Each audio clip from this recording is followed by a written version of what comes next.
ఎర్రగొట్టే కారం రంగు రుచి ఆచి కారం పొడి. తెలంగాణ ప్రజలపై పవన్ కళ్యాణ్ చేసిన వ్యాఖ్యలపై తీవ్ర స్థాయిలో మండిపడ్డారు కాంగ్రెస్ ఎమ్మెల్సీ బల్మురి వెంకట్. పవన్ కళ్యాణ్ కు సిగ్గుంటే కుటుంబ సమేతంగా తెలంగాణను వదిలేసి ఆంధ్రాకు వెళ్లిపోవాలన్నారు. తాను చేసిన వ్యాఖ్యలపై క్షమాపణ చెప్పాలని డిమాండ్ చేశారు. లేకపోతే తెలంగాణలో పవన్ కళ్యాణ్ ను సినిమాలను ఆడనీయమని హెచ్చరించారు MLC Balmuri Venkat. Andhra Pradesh deputy CM Pawan Kalyan Telangana రాష్ట్రం గురించి తెలంగాణ ప్రజల్ని అగౌరవపరిచే విధంగా మాట్లాడటం అనేది చాలా బాధాకరం. గతంలో సినిమాలు ఆడేటప్పుడు తెలంగాణ రాష్ట్రం అంటే నాకు అపారమైన ప్రేమ ఉంది, అపారమైన గౌరవం ఉందని మాట్లాడిన నువ్వు ఈ రోజు ఆంధ్రప్రదేశ్ కి డిప్యూటీ సీఎం కాగానే మతి స్థిమితం కోల్పోయి నీ స్వార్థ రాజకీయాల కోసం తెలంగాణ రాష్ట్రం గురించి ఈ రకంగా మాట్లాడటం అనేది చాలా బాధాకరము.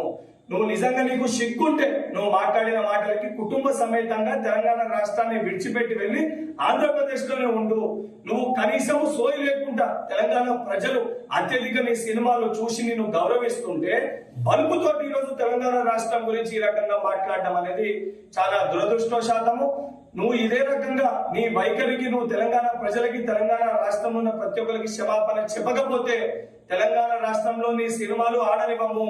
నువ్వు రేపు పొద్దున తెలంగాణ రాష్ట్రంలో తిరుగుతే నిన్ను పరిగెత్తించి తెలంగాణ రాష్ట్రంకి వెళ్ళి కూడా తెలంగాణ యువత తెలంగాణ ప్రజలు తరిమి కొట్టే పరిస్థితి ఏర్పడుతుందని చెప్పి పవన్ కళ్యాణ్ హెచ్చరిస్తున్నా. సినిమా ఎర్రగొట్టే కారం రంగు రుచి ఆచి కారం పొడి.